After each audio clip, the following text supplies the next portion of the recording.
At People's Capital Group, we help you invest in real estate. Build your wealth by owning professionally managed apartment buildings in the northern New Jersey market. We want to show you how owning real estate is attainable, even for the busy professionals that don't have the time or experience investing in real estate. Now, we only work with select people who are serious about building wealth. So find out if you qualify at peoplescapitalgroup.com.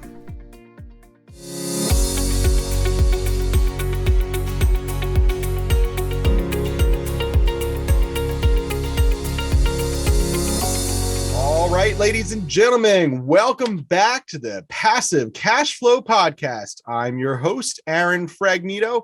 We have a special guest today. But before we break into that, I want to talk about what we do here at the Passive Cash Flow Podcast. We discuss in-depth topics explaining how we help people invest in high-demand real estate and why over the last decade, dozens of people have decided to invest passively with People's Capital Group. Some episodes include interesting guests that span dozens of different types of industries. Other episodes offer analysis of popular topics that pertain to people seeking to learn how to build passive wealth in real estate. So listen in and enjoy our off-the-cuff podcasts made to entertain, educate, and help you learn how to create passive wealth in real estate. To learn more, visit peoplescapitalgroup.com. We have a great guest today. We're going to focus on a side of real estate that some people may not find interesting, but it's very, very important. We're going to make it fun today. And our guest today is Brandon Hall, founder of the Real Estate CPA. How are we doing today, Brandon? Doing really well, Aaron. Thanks for having me on. I appreciate it. Excellent. You know, I've seen you around. I've known you for a number of years, at least. I followed you for a number of years here. I feel like I know you. You're in the space of really digging into the syndication tax advice and tax guidance. I know you're a tax specialist and a CPA, but I want to have you on the show because you're not just any ordinary CPA.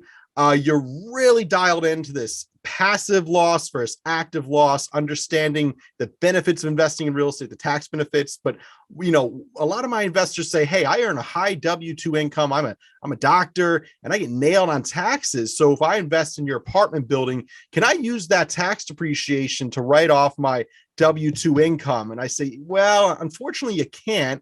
But at least we can create no more tax burdens with this investment. And they say, well, explain that to me. And I always kind of have trouble really explaining it. It's a little complicated. So I'm going to allow you to explain this passive loss versus active loss, but also give yourself a little introduction here and tell the people about what you do a little more if you can. Sure, absolutely. And happy to talk about that topic because we get those questions all day long as well. My name is Brandon Hall. I'm founder and managing partner at the Real Estate CPA. It's a national accounting firm that I started back in 2016. Today, we have around 800 clients nationwide. I've got 32 staff. So we're kind of scaling up, going big time with it. But yeah, I mean, built the firm by primarily just engaging with real estate investors on social media, believe it or not. I was always the guy that was like, well, I'll record. I've got 20 minutes. I'm going to go record a podcast episode. Or I'm going to go write a blog post. I'm not going to go and network at my local, meetup or something like that, even though in person is important. But that has just helped us kind of scale and get out in front of so many different people. But yeah, my mission is to help all landlords out there, big or small. We do a ton of education, a ton of content, all for free at the Real Estate CPA. So that's awesome. Yeah. Now, where would you like to start with the passive activity stuff? Because that's a really, sure. Yeah. Absolutely. So, yeah, I mean, how would you answer that question, right? I'm a doctor. I earn $500,000 a year on my W-2. Unfortunately, more than a third of it goes to the IRS. And I want to invest in People's Capital Group, though. I know they're a good firm. They have a good track record. And I want to own some New Jersey apartment buildings and get that K-1 tax form at the end of the year, get that K-1 tax depreciation and write off my high W-2 income here. So how can I do that? And can I even do that? Yeah. So I always like to start by advising people to not let the tax tail wag the dog. Taxes are important. It's an important part of wealth planning and financial management. But I want to make sure that we invest in deals because they make economic sense, not because we're trying to write off our W-2 income. And we have this same conversation. We onboard probably 30 clients a month. And I would say we have the same conversation with about half of them every single month. don't let the tax tail wag the dog. Now, taxes are really important to understand because if you can get it right, over time, you're going to build a portfolio of income streams. Notice I didn't just say real estate, income streams of various businesses that you're a part of, real estate investments, whatever. But over time, you're going to build this portfolio of income streams. And if you structure it correctly, then you could end up with a extremely tax efficient portfolio of businesses or income streams. So if you invest in real estate and you have a W-2 job, that real estate, the tax losses from real estate is not going to offset your W-2 income. There's just no real way around. Well, I shouldn't say there's no way around it. There is one way around it, which we probably won't dive into today. But you can't just go pull the trigger on investing in a syndication deal or even your own rental property and think that you're going to be able to offset your W-2 income. You have to jump through some hoops to actually make something like that happen. It does take a lot of work. And we're going to talk about a little bit of that today. But yeah, so if you invest in rental real estate, I guess let me back up. Even though you can't use the tax losses from investing in rental real estate immediately to offset your W-2, it doesn't necessarily make it a bad investment. And that's why I'm so big on don't let the tax tail wag the dog. Because if you make an investment in real estate and it creates tax losses, and these tax losses are passive and they're suspended and you can't use them against your W-2, but then you go and you create another income stream that's passive and it actually produces income. I always like to use investing in a hair salon. So if I put $100,000 into a hair salon, or if you're a physician and you're investing in surgical centers, the income coming back to you can be passive income. And that passive income can be offset by your rental real estate losses.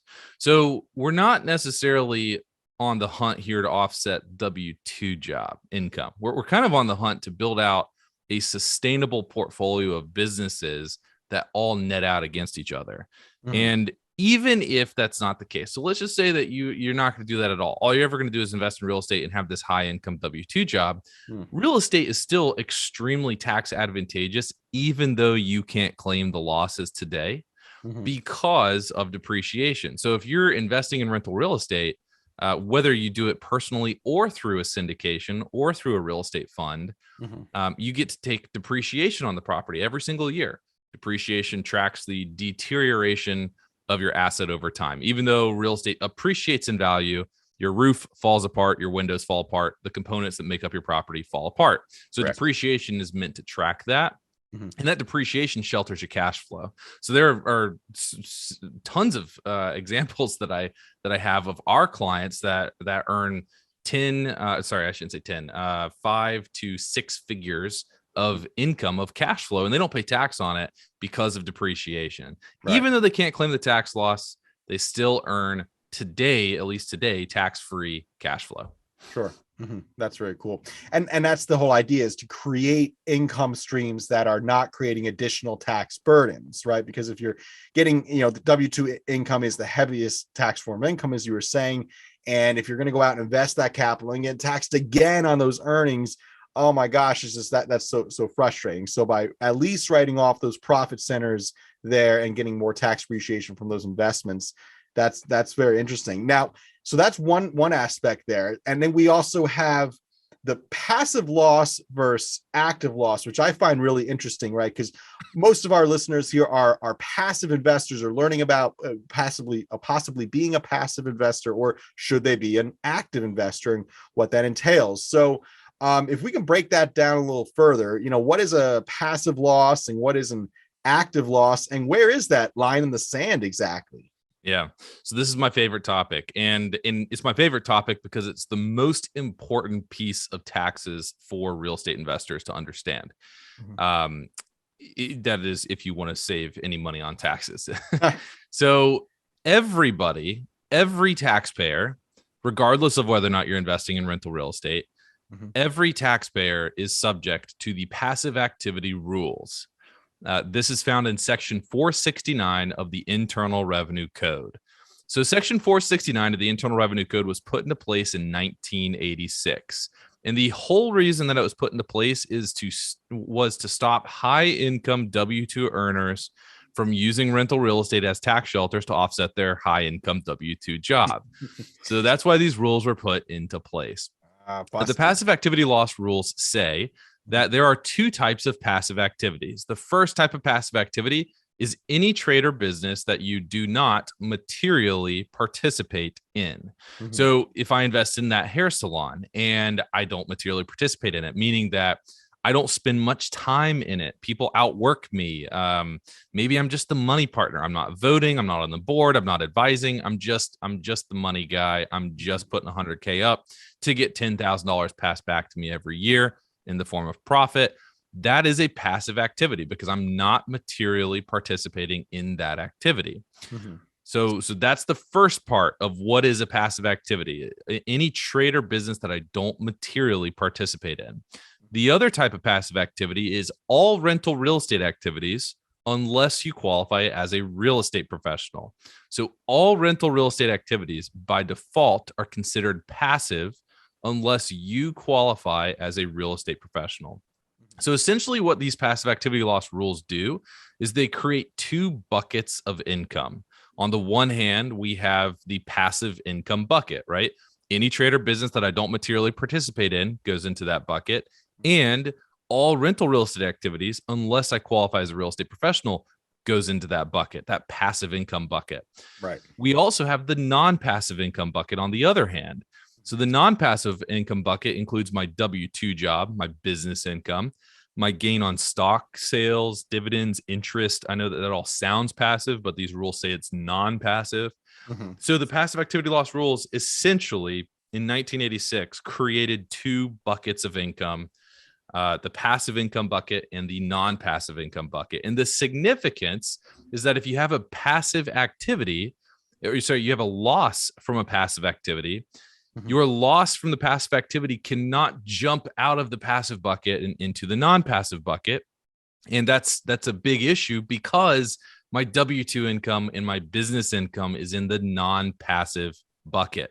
And I want that passive loss to offset that type of income, right? So there are exceptions to the rule. Like I said, one is qualifying as a real estate professional.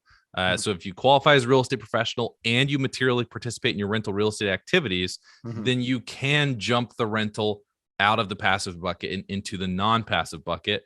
And the significance on like investing in an LP deal is if I put $100,000 into a limited partnership or into a syndication where I am a limited partner, I can't materially participate in that syndication. So maybe I've built out my own real estate portfolio where I qualify as a real estate professional. I materially participate on my own rental portfolio.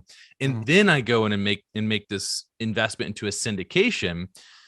I put 100K in. My K1 says I've got a $90,000 tax loss allocated to me because the syndication ran a cost study that gave them bonus depreciation. Yep. This $90,000 tax loss, if I'm a real estate professional, if I materially participate in my own portfolio, and if I make a grouping election, this $90,000 tax loss is now a non-passive loss, and it can offset my CPA firm net income. If I'm not a real estate professional, or if I don't materially participate in my own portfolio, or if I don't make this grouping election, that $90,000 loss coming from this K1 activity is a passive loss. And that $90,000 loss can only offset other passive income, which is not my CPA firm income. It's not my W-2 income. That's all non-passive. And if there's no passive income for this $90,000 loss to offset, then it just becomes suspended and it gets carried forward indefinitely. Okay. All right. So then the idea is eventually you could just accumulate a lot of tax depreciation on the passive side that hopefully you can utilize from passive cash flow coming in from the businesses or real estate you're invested in, but it doesn't cross over to the active side. And so you could be an active real estate investor, but then be in an LP investment. Like take me, for example, let's say I decide to invest in one of my competitors as an LP, right? And I now that income from that investment would actually be a passive income and only apply to my so even as an active real estate investor, it depends on my position in the investment. Yes, yeah. So if you are a real estate professional, and you cannot be a real estate professional if you work a full-time job.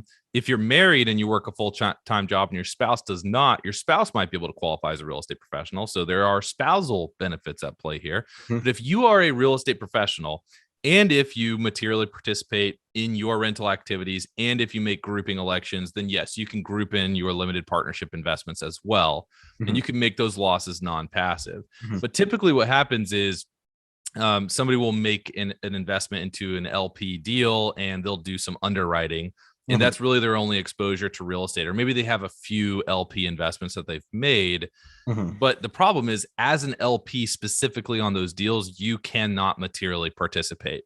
It is physically impossible for you to materially participate as an LP. So you either have to be on the GP side of the deal, or you have to build out your own real estate portfolio that you own. So your own rentals that you manage in order to qualify as a real estate professional and in order to materially participate. Those are the two big ones. You got to qualify as a real estate professional. You have to materially participate. But assuming that you can't do that, it's not the end of the world. Like a lot of our clients that are in that high income space, they've got the W-2 job. It's like sales, physicians, executives. What they'll do is they'll do some sort of a layering effect. So they'll buy into a syndication today for $100,000 and they'll get that $90,000 tax loss passed back to them. Right. That's a passive tax loss. They don't have any other passive income. So that 90K just gets suspended. Next year, they'll do it again. They'll buy another one. Next year, the year after that, they'll buy another one, and so on and so forth. So they buy one or two a year, and they end up with, $600,000 of suspended passive losses that have been carried forward. Now, that's suboptimal from a time value of money standpoint, right? You want to take everything you can today. The dollar today is worth more than a dollar tomorrow.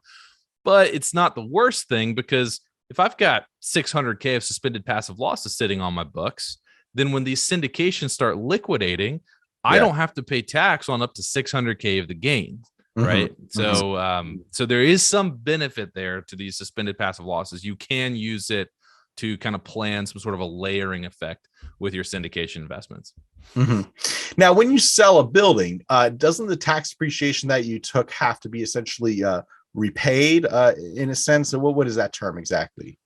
Yeah, so that is called depreciation recapture. And great point. Whenever you sell a property, if you've taken a whole bunch of depreciation on it, then you have a lower adjusted basis on the property. So if I bought a property for $100,000 and I depreciated it $30,000 during the hold period, my adjusted basis is $70,000.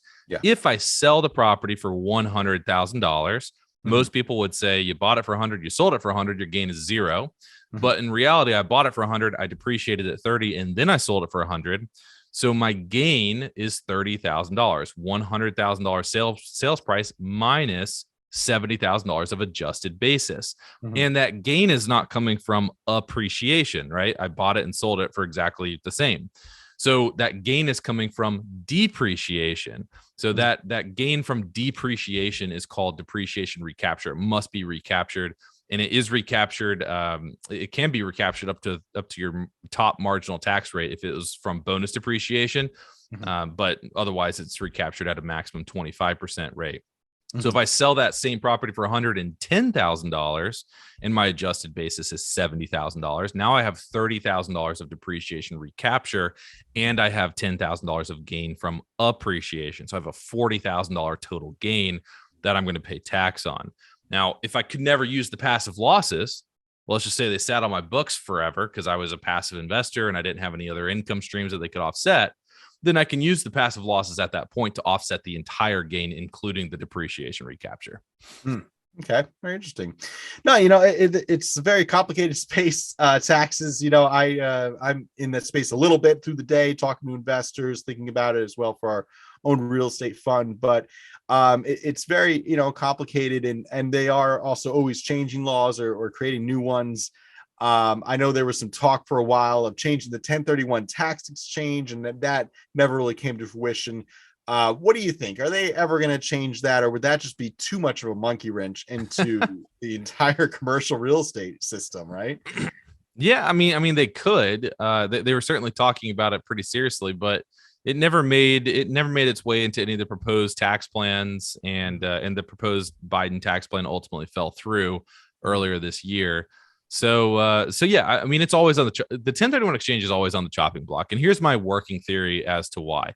Whenever you have a new party come in and they want to make some big changes, Mhm. changes require revenue, right? So one way to get revenue is to increase taxes on taxpayers.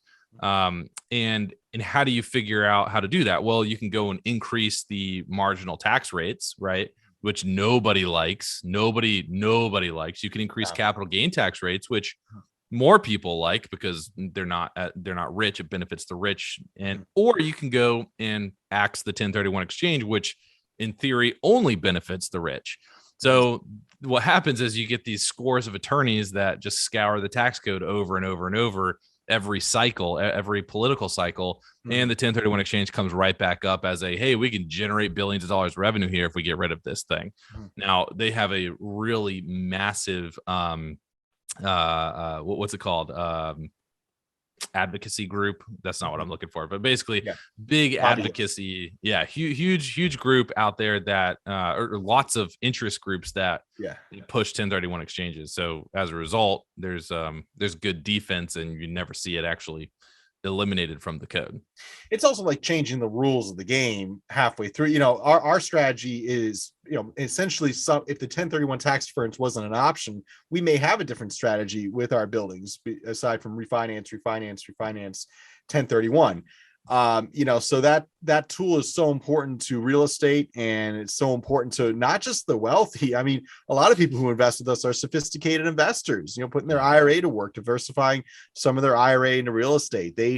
They are not, super wealthy individuals. So it's really a important tax tool that I think, it's easy to kind of put it on the chopping block and say, oh, it's for the truth, it would offset the whole commercial market, and it would probably get the politician voted out of office, which most politicians are not trying to do. So I think it is going to stay in place, hopefully indefinitely. And that's absolutely. Well, this is great. So how can people reach out to you if they have tax questions or looking for tax services? How can they reach you and learn more about your services? So if you want to join our sort of ecosystem of our community, we are building a big Facebook group called Tax Smart Real Estate Investors. So you can find that at facebook.com/groups/tax smart investors. You can connect with me on Twitter at bhallcpa. And if you're interested in exploring a relationship with my CPA firm, you can just go to therealestatecpa.com. There's a little tab there that says what we do. Check that out. We've got some pricing information there. We explain all of our services. And if you want to move forward, there's a big orange button that says get started. Awesome. And what's that website one more time? therealestatecpa.com. That's great. We'll put that in the show notes as well, so our listeners can check out that website and learn more. And Brandon, I'm really glad I could have you on the show here. I've watched a number of your videos and enjoyed you speaking at different times. So you really know your craft here, and that's important. And I suggest my viewers and listeners check out Brandon's website and learn more about his services. And boy, if you have tax questions, he's definitely the man to bounce them off. So thank you so much for coming on here. And to our listeners as well, of course, if you're interested in learning more about the investment side of real estate and passively investing in real estate and how we reposition apartment buildings and create value for our private investor group, you can go to peoplescapitalgroup.com and check out our podcast episodes. We have over 75 episodes there, our blog posts as well. And we also have past webinars you can watch to enjoy how to self-direct your IRA to real estate, all different types of tips of how to diversify properly into real estate. So that's at peoplescapitalgroup.com. And thank you so much for joining the podcast here. Thank you, Brandon, for coming on. Hopefully you have a productive day and don't get nailed with a big tax burden at the end of it, right? Thanks, Aaron, for having me on. I appreciate it. Absolutely. Thank you.